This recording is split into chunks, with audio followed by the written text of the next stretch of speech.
ओफो नैना बेटा, ये सब क्या है? तूने फिर से रोटी के साथ अचार और चटनी बना दी। फ्रिज में सब्जियां रखी हैं, वो क्यों नहीं बनाई?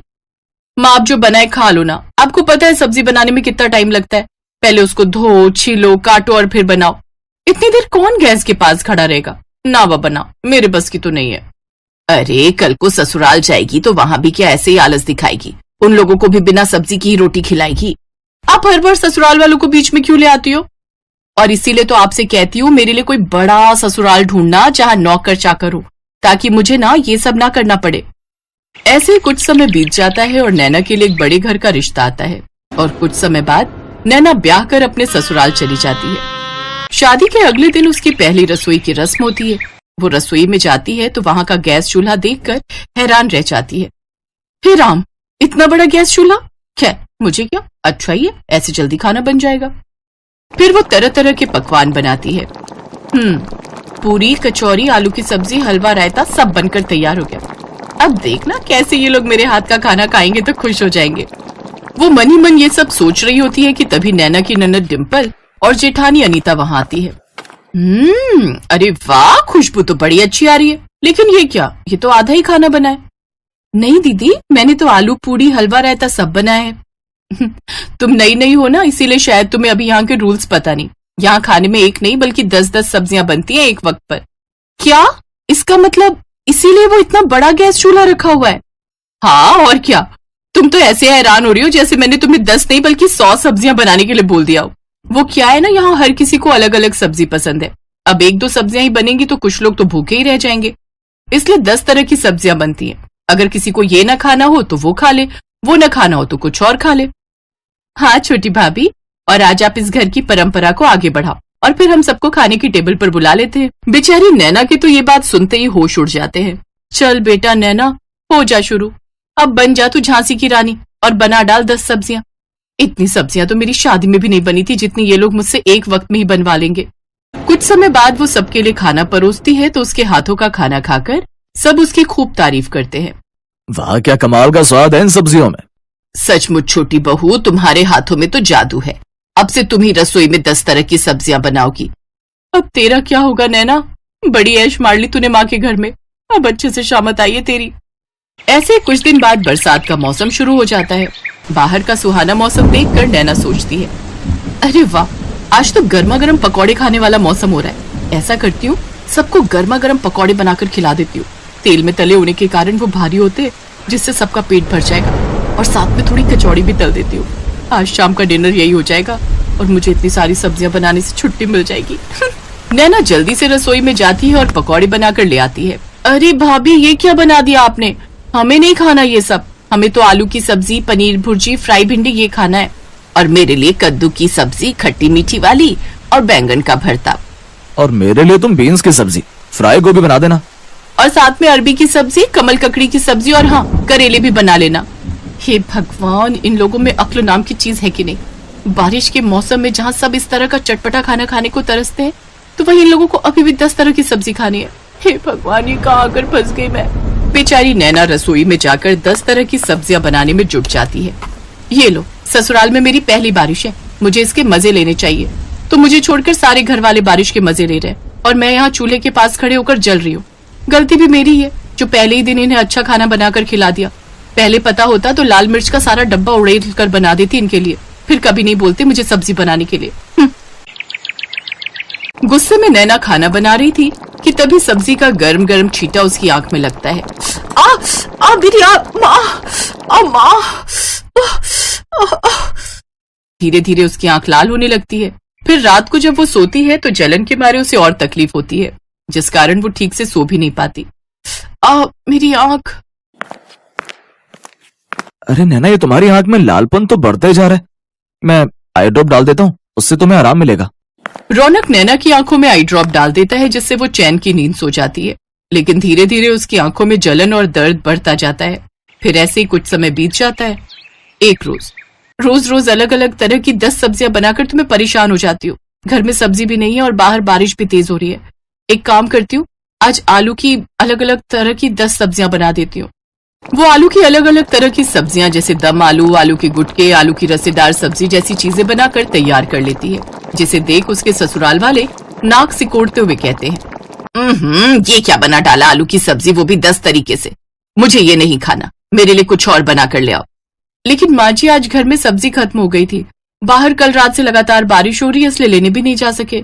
अच्छा ठीक है, लेकिन कल से जो भी हो हमें 10 तरह की सब्जियां ही खाने में चाहिए, वो भी अलग अलग तरह की, समझी। अपनी सास की बात सुनकर नैना को गुस्सा तो बहुत आता है, लेकिन फिर वो चुप रह जाती है। ऐसे ही 2 दिन और बीत जाते हैं।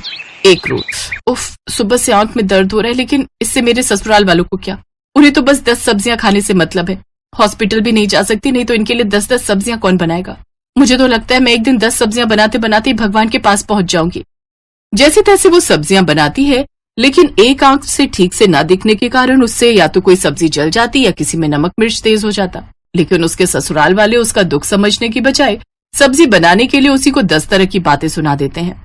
लेकिन उसके पति से उसका ये दुख देखा नहीं जाता और वो उसे हॉस्पिटल लेकर जाता है, जहां डॉक्टर उसका चेकअप करके कहते हैं, देखिए इनकी आंख में किसी गर्म चीज का छींटा चला गया, जिस वजह से इनका आधा कॉर्निया डैमेज हो गया। हमें जल्द ही इनका ऑपरेशन करना होगा, नहीं तो इनको पूरी तरह दिखना बंद हो जाएगा इस आंख से।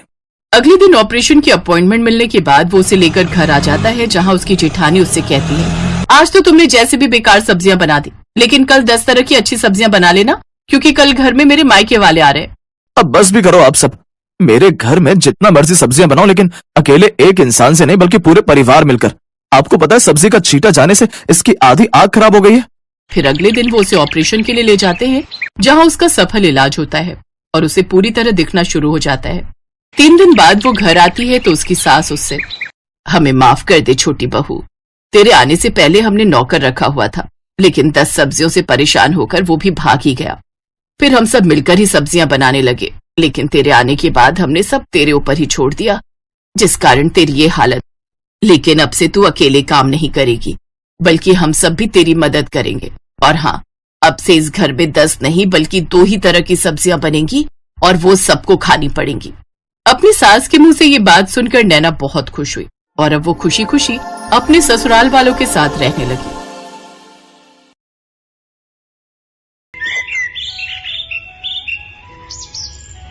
नूरपुर गांव में रहने वाली सीमा और अंकु 2 भाई बहन थे। वो बचपन से ही अनाथ थे। उनके माता पिता का देहांत कई साल पहले हो गया था। वो दोनों कूड़ा बिनने का काम करते थे। दीदी, बहुत दिन हो गए, कुछ अच्छा नहीं खाया, आज कुछ अच्छा सा खिला दो। बस इतनी सी बात, चलो मैं खिलाती हूँ। दोनों कल्लू हलवाई की दुकान पर गए और एक एक समोसा खाया। आज तो मजा ही आ गया दीदी, अगर ऐसा ही खाना रोज मिल जाए तो मजा ही आ जाए। नहीं भाई, रोज रोज हम ये अमीरों वाला खाना नहीं खा सकते। हमारे पास जितना है उसी में संतुष्ट रहना सीख। कुछ रोज बाद उस गांव में तेज बारिश आई और उनकी झोपड़ी बह गई। उनके पास जो भी सामान था वो बारिश में बह गया। दीदी आप रो मत, हम सेठ को जाकर बताते हैं तो वो हमारी कुछ न कुछ मदद जरूर करेंगे। वो खड़ूस कहीं का सेठ, वो तो 1 नंबर का लालची है, भला वो हमारी क्या मदद करेगा। चलो तो दीदी एक बार हम उनको अपनी परेशानी बताते हैं। उनका सेठ बड़ा ही खड़ूस था। वो हमेशा उनको कबाड़ के बेहद ही कम पैसे देता था। कुछ देर बाद वो दोनों सेठ के घर पहुँचे और सीमा ने मालिक से कहा, सेठ जी कुछ पैसे चाहिए, खाना खाना है, बारिश में हमारा घर और सब सामान बह गया, हम जल्दी कबाड़ा बिनकर आपके पैसे लौटा देंगे। तभी सेठ की पत्नी उर्मिला भी वहाँ आ जाती है। उर्मिला बहुत ही बुरे स्वभाव की थी। पैसे क्या पेड़ पर उगते हैं? सेठानी जी आप जो कहोगे मैं करूँगी। मेरा छोटा भाई है, इसे लेकर मैं कहाँ जाऊँगी? आपकी दुकान के बाहर जो टिन का छप्पर है उसके नीचे ही रह लेंगे। ठीक है रह लेना, लेकिन दुकान के बाहर क्यों? यहाँ हमारे तबेले में रह लेना, लेकिन उसके बदले में तुम्हें मेरे घर का सारा काम करना होगा। रहने के साथ 2 वक्त की रोटी भी दूंगी तुम दोनों को। बोलो मंजूर है? ठीक है मालकिन, मुझे मंजूर है। बारिश का मौसम था। दोनों भाई बहन तबेले में जो खाली जगह थी वहाँ बोरा बिछाकर सो जाते हैं और अगली सुबह घर का सारा कामकाज निपटाकर कूड़ा बिनने के लिए निकल जाते हैं। दीदी आज सेठानी के घर पकवान बनने की बहुत ही अच्छी खुशबू आ रही है, लगता है कचौड़ी बन रही है। आज तो मजा ही आ जाएगा कचौड़ी खा के। मैं तो सोच रही हूँ जल्दी से थोड़े से पैसे इकट्ठे हो जाएं, फिर हम अपनी झोपड़ी फिर से डाल लेंगे। तब तुम्हारी ये बहन तुम्हें अपने हाथों से कचौड़ी बनाकर खिलाएगी। कुछ देर बाद सेठानी 4 सूखी रोटी और रात की दाल लाकर उन्हें थमा देती है। सेठानी आप तो कचौड़ी बना रही थी, अंकु कब से उसकी ताक में बैठा था, उसका बहुत मन था। चुप कर, तू ये अमीरों का खाना है और तुम जैसे भिखारियों के लिए नहीं है। चुपचाप से ये दाल रोटी खाओ और फिर सो जाओ। सुबह 4 बजे उठकर गाय भैंस को चारा भी डालना है तुम लोगों ने। सेठानी वहाँ से चली गई। सीमा और अंकु की आंखों में बासी खाना देखकर आंसू आ गए। फिर सीमा ने अंकु से कहा, तू मत रो छोटे, मैं जल्द ही तुझे कचौड़ी बनाकर खिलाऊंगी। दिन भर काम करके भूख लगी थी, इसलिए उन्होंने बासी खाना खा लिया और फिर तबेले में सो गए। अगले दिन घर का काम निपटाकर जब वो कूड़ा बिनने गए तो अंकु ने वहाँ एक चमकती हुई चीज देखी। दीदी यहाँ आओ, देखो तो ये क्या है। सीमा ने जब उसे बाहर खींचा तो देखा वो एक बहुत ही सुंदर कढ़ाई थी। ये कढ़ाई, ये भला हमारे किस काम की, लेकिन बाजार में बेचकर पैसे जरूर मिल जाएंगे। हाँ लेकिन नहीं, हम इसे बेचेंगे नहीं। जब हमारी झोपड़ी बन जाएगी तब मैं अपने भाई को इसमें कचौरी बनाकर खिलाऊंगी। वो दोनों छुपकर उस कढ़ाई को तबेले में ले आए। अपने हाथ में कढ़ाई लिए सीमा अंकु से कहती है, एक दिन मैं अपने अंकु के लिए इसी कढ़ाई में कचौरी बनाऊंगी।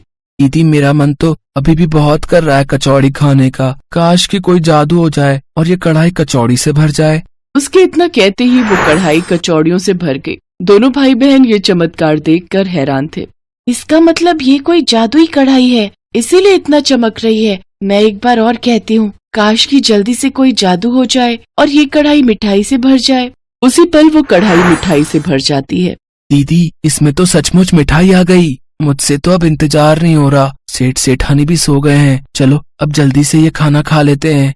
उन दोनों ने सेठानी का दिया हुआ खाना भैंस को डाल दिया और पेट भरकर वो पकवान खाए। फिर उस कढ़ाई को ले जाकर तबेले में घास के नीचे छुपा दिया। जब भी उन दोनों को भूख लगती वो कढ़ाई से अपना मनचाहा खाना मांग लेते। साथ ही सेठानी का दिया हुआ बासी खाना गाय भैंस को डाल देते। अगले दिन उन दोनों की सेहत को देख सेठानी अपने कमरे में सेठ जी से कहती है, इन दोनों को तो मैं बासी खाना देती हूँ, फिर भला इनकी सेहत पर कोई असर क्यों नहीं हो रहा? ये दोनों तो दिन पर दिन फूलते ही जा रहे हैं।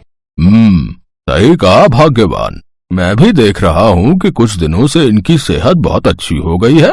कहीं ऐसा तो नहीं कि कबाड़ बीनते हुए इनके हाथ कोई खजाना लग गया हो। तुम इन पर नजर रखना शुरू कर दो। इसके बाद सेठानी ने उन पर नजर रखना शुरू कर दी और उसे उनकी उस जादुई कढ़ाई के बारे में पता चल गया। भाई आज जो तेरा मन है इस जादुई कढ़ाई से मांग ले। काश कि कोई जादू हो जाए और ये कढ़ाई मैगी से भर जाए। पल भर में ही वो कढ़ाई ढेर सारी मैगी से भर जाती है। दोनों भाई बहन बड़े मजे से उसे खाते हैं। अच्छा, तो ये वो जादुई कढ़ाई है जो इन गरीबों को अमीरों वाला खाना देती है। इससे तो मुझे चुराना ही होगा। अगले दिन मौका मिलते ही सेठानी ने वो कढ़ाई निकाल ली। देखो जी, ये उन बच्चों की सेहत का राज, ये जादुई कढ़ाई जिसे मैं चुरा लाई। अब देखो मैं तुम्हारे लिए गर्मा गर्म पकवान बनाती हूँ। ए जादुई कढ़ाई, अपना जादू दिखा और हमारे लिए बिरयानी बना दे। अरे वाह, ये तो कमाल हो गया। अब तो तुम्हें कभी खाना बनाना ही नहीं पड़ेगा। तुम्हारी मेहनत भी बचेगी और राशन पानी का खर्चा भी। बिरयानी खाकर तो सचमुच मजा ही आ गया। अब बस गर्मा गर्म दूध मिल जाए तो फिर तो मजा ही आ जाए। लो अभी लो, ए जादुई कढ़ाई, जल्दी से गर्मा गर्म दूध दे दे। गर्म दूध देख सेठानी ने कहा, ए जादुई कढ़ाई, हमारे यहाँ हमेशा ही गरम गरम दूध की नदियाँ बहती रहे। तभी पूरे घर में गर्मा गर्म दूध की नदियाँ बहने लगी और सेठ सेठानी के पैर उसमें जलने लगे। अरे बस कर जादुई कढ़ाई, जल्दी से दूध देना बंद कर दे। दोनों के पैरों में खौलते दूध से छाले पड़ गए, लेकिन कहीं किसी को इस बारे में पता न चल जाए, इस कारण वो चुपचाप वो दर्द सहते रहे। सीमा ने ये सब देख लिया और दरवाजे पर खड़ी सीमा कहने लगी, आज आपके लालच ने सेठानी जी आपको कितनी बुरी तरह जला दिया। काश की कोई जादू हो जाए और ठंडे पानी से ये घर बढ़ जाए। कढ़ाई से ठंडा पानी निकलने लगा और सेठ सेठानी जलने से बच गए। ए जादुई कढ़ाई, तू जहाँ से भी आई है वहीं वापस चली जा। सेठ सेठानी दोनों ने अपने किए की सीमा से माफी मांगी। वो जादुई कढ़ाई हमेशा हमेशा के लिए गायब हो गई। तुम नहीं होती तो आज हम जल ही जाते। तुमने हमारी जान बचाई है, इसलिए आज से तुम तबेले में नहीं, मेरे घर में मेरे बच्चे बनकर रहोगे। साथ ही अब मैं तुम्हें रोज अमीरों वाला खाना खिलाऊंगी।